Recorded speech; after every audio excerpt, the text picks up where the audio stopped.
back, y'all. Bullion here, coming to you today with another Ponderous Wednesday, where I take a thought-provoking and interesting topic and have a good old ramble about it here on YouTube to stimulate some interesting discussion down in the comment section. And this week we're going to be talking about selling things and the trials and tribulations that come along with selling, whether that's silver, gold, coins like these 50p Tom Kitten coins, which I recently got in a big coin roll hunting video, and if you haven't checked that out, it's well worth a look. It was a bit of a surprise to open up £250 worth of these Tom Kitten and Peter Rabbit coins, but it's inspired me to have a little bit of a think and then bring you guys this video today about selling and selling coins, especially on eBay, on forums, on social media and all of that, because there's a lot of work which is required to go into these types of things, and it's something which I've been giving a lot of thought about on these particular coins all day today. So this is the same day that I unboxed these, that I got these out of the coin roll bags, and I have not 100% made up my mind what I'm going to do with them all, because theoretically there is some money to be made here if I was to look to sell these. But the thing that's really putting me off is the level of work and exposure and risk, and numerous other little things which I'm going to talk about today, which kind of put me off the idea of this. Now, quick disclaimer, as always, I'm just a guy who likes to talk about coins and shiny things here on YouTube. I'm not here to give financial advice. I'm not also here to disparage any of you who go out there and sell coins, who sell 50p's or coin roll hunting coins and things like that. I think it's a really good thing to do. It's a great hobby to do. It's just I want to highlight some of the pitfalls of it here today. So that said, I obviously, you need to make your own financial decisions having watched this video. So I unboxed, I can say unboxed all the time, it's like an unboxing, but it wasn't. I coin roll hunted and found all of these 50p's. Now, I originally wanted to try and help complete some of my coin roll albums. As you can see here, I've got my 50p albums, got my Olympic 50p's, which is quite sparse at the moment, so I was hoping we'd find some of those. And then I've got a duplicate folder, which is nearing completion. I only got 4 left to find. But I got nothing but these Tom Kitten coins and these Peter Rabbit coins. And when I was I nearly said unboxing again there.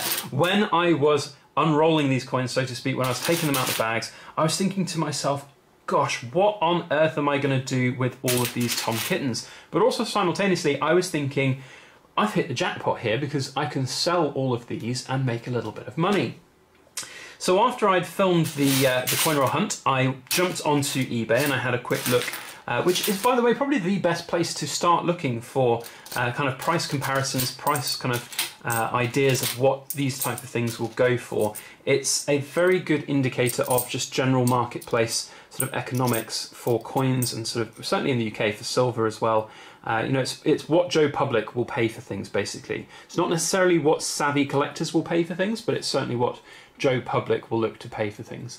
So I looked online, and these Tom Kitten coins, whilst they're not, the most attractive coins, certainly, it looks like, in my opinion anyway, that Tom Kitten has snorted a line of cocaine or something.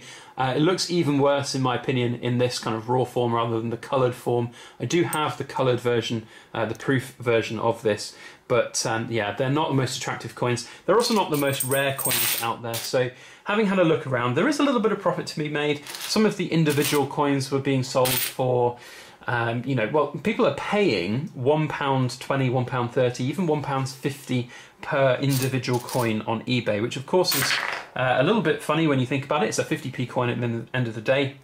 People are paying 3 times the odds for that. And at first glance, that might sound really good. You might think to yourself, fantastic, okay, well, I can sell that and I can triple my money or double my money. If I'm getting £1 back for every 50p I've put in, that's absolutely fantastic. But of course there are other pitfalls which go along with that. So you've got to take into account the eBay fees, 10%, you've got to take into account PayPal fees, which might only be 3.4%, but they add 20p per sale. So if you've just got one individual 50p coin that's being sold, it's something like 30p just to sell it from the PayPal fees alone, which is obviously quite a lot. Then you've got the postage to factor in as well. If you're just posting off one coin, you're going to send it in the UK just probably as a letter, and that's going to cost 58p I think for a stamp at the moment. But, you know, then if you're going to put it just in a thin envelope, that's going to risk it being stolen. And of course, if one gets stolen, you're going to lose a lot of money. So you maybe want to pad it with some cardboard, which will turn it into a large letter. So that's going to cost you 79p per coin. So all of a sudden, the £1.50 which you've spent, or which somebody has spent buying this, gets eaten up. And I did a little calculator. I've got a little spreadsheet for all of the things that I sell, so I know what something costs, what the eBay fees are, PayPal fees, postage and all of that, and then it tells me what my profit margins are and what my profit points are for various things. To sell this on eBay at full fees and break even with postage for just one coin, I would need to sell this for £1.65p. And that's quite a lot. The buy it now's on eBay for like £1.50, £1.70. So whilst I could theoretically list this, you know, and sell it, yeah, I maybe make 10p if I'm lucky, but there are other, you know, there are other sellers out there that maybe would have a better day. So the other option is you can look to somehow kind of tighten or widen those margins, so to speak, and that's by selling, you know, in a little bit more bulk. So you take 20 coins, you sell them as a block of 20.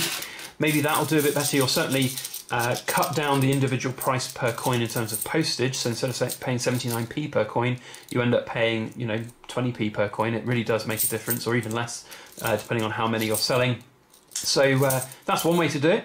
And I looked at that. The lots of 20 of these are going for maybe between £15 and £17. Again, plugging all of that into my calculator, I end up with about £1.50 to £2 profit per 20 coins, which is not a lot at all.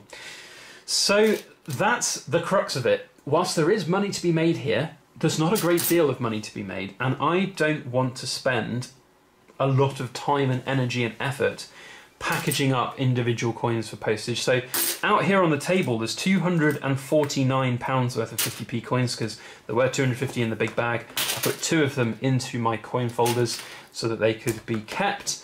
So 249, if I sold them all individually, the amount of man hours, the amount of labour which will go into packaging them is just ridiculous for, you know, 5-10p profit per coin. It's just not for me.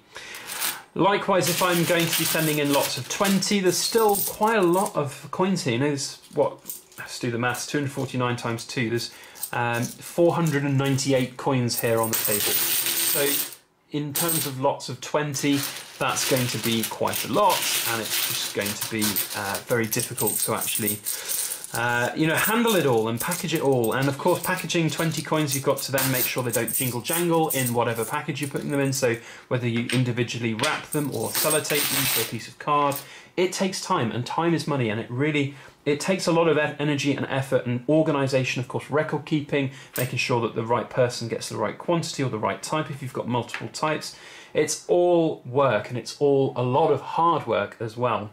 And on top of all of that, if a parcel was to go missing, so if I sent £20 worth or £10 worth of these coins out and it got nicked in the post, Royal Mail does not insure coins, it does not insure cash through the post unless you'd send it via special delivery, which of course is just going to you know, basically make you selling at a loss if you're buying or if you're sending them by special delivery.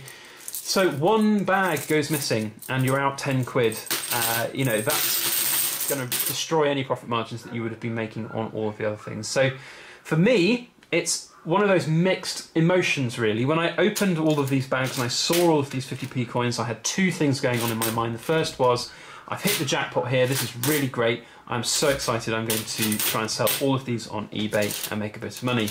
And then the realist in me set in, and the kind of realisation that actually there's not that much money to be made on them for the amount of work that goes in. And of course, myself being a busy person, I've got a small business to run as well as my day job. It is just not practical. The last point which I want to talk about, which maybe is actually really quite important as well, is cash flow. So cash flow is key for running any small businesses, whether you're doing coin flipping as a profession or whether you're doing it just as a little bit of a side hobby.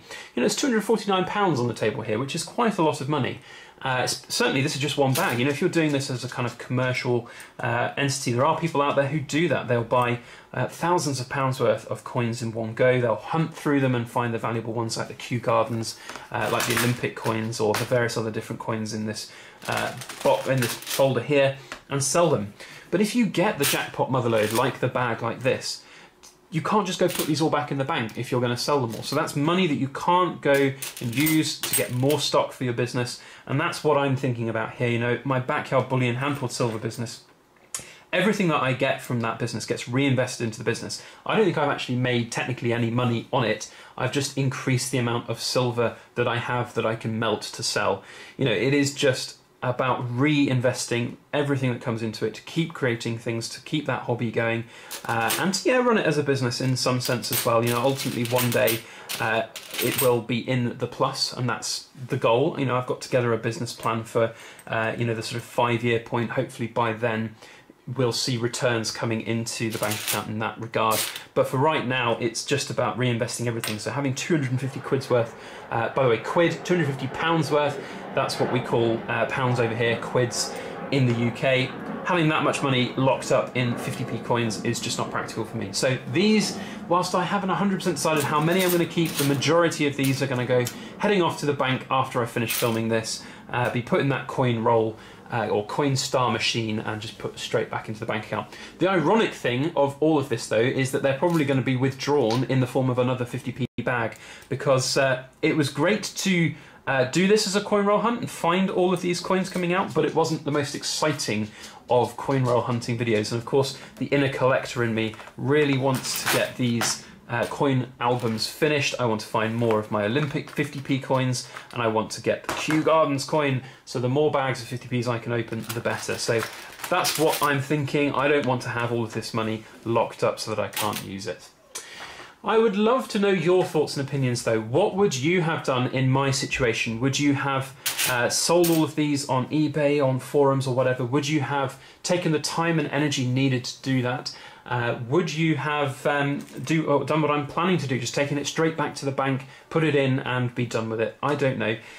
It's an interesting topic, and I hope it's made an interesting topic for this Ponderous Wednesday. If you have enjoyed it, please do put a thumbs up on it and share it around on your social media. That would be very helpful for everything that I do here on my channel to continue to grow it.